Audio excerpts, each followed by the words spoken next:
Hello students, welcome to account classes. आज का हमारा टॉपिक है difference between charge against profit and appropriation out of profit. सुनने में आपको लग रहा होगा कि ये टॉपिक आपके लिए नया है, पर ऐसा नहीं है। इसके बारे में आपको पहले ही बहुत कुछ पता है। कैसे? चार्ज अगेंस्ट प्रॉफिट का मतलब है प्रॉफिट एंड लॉस अकाउंट में डेबिट की तरफ जितने भी एक्सपेंसेस को रिकॉर्ड किया जाता है उनको हम बोलते हैं charge against profit. Appropriation out of profit का मतलब है profit and loss appropriation account में डेबिट की तरफ जितने भी एक्सपेंसेस रिकॉर्ड किए जाते हैं उनको हम बोलते हैं एप्रोप्रिएशन आउट ऑफ प्रॉफिट। मतलब ये प्रॉफिट एंड लॉस अकाउंट की डेबिट साइड और profit and loss appropriation account की डेबिट साइड में अंतर आपसे पूछा गया है। हमारा पहला अंतर है प्रकृति।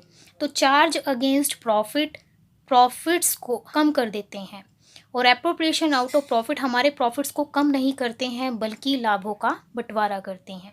सेकंड पॉइंट है कि चार्ज अगेंस्ट प्रॉफिट को कहाँ रिकॉर्ड किया जाता है? प्रॉफिट एंड लॉस अकाउंट में डेबिट की तरफ रिकॉर्ड किया जाता है। और एप्रोप्रिएशन आउट ऑफ प्रॉफिट को कहाँ रिकॉर्ड किया जाता है? Profit and loss appropriation account में डेबिट की तरफ। तीसरा अंतर है आवश्यक अथवा नहीं। तो charge against profit and loss account में डेबिट करना आवश्यक होता है, चाहे बिजनेस में प्रॉफिट हो चाहे लॉस हो। लेकिन एप्रोप्रिएशन आउट ऑफ प्रॉफिट को तभी लिखा जाता है जब बिजनेस में प्रॉफिट हो। तो इन दोनों में से आवश्यक कौन सा है? ये आवश्यक है। इनके एग्जाम्पल्स में आप क्या लिखेंगे? प्रॉफिट एंड लॉस अकाउंट में डेबिट की तरफ जितने भी एक्सपेंसेस आप लिखते थे उनमें से एक या दो के आप नाम यहाँ पे लिख देंगे।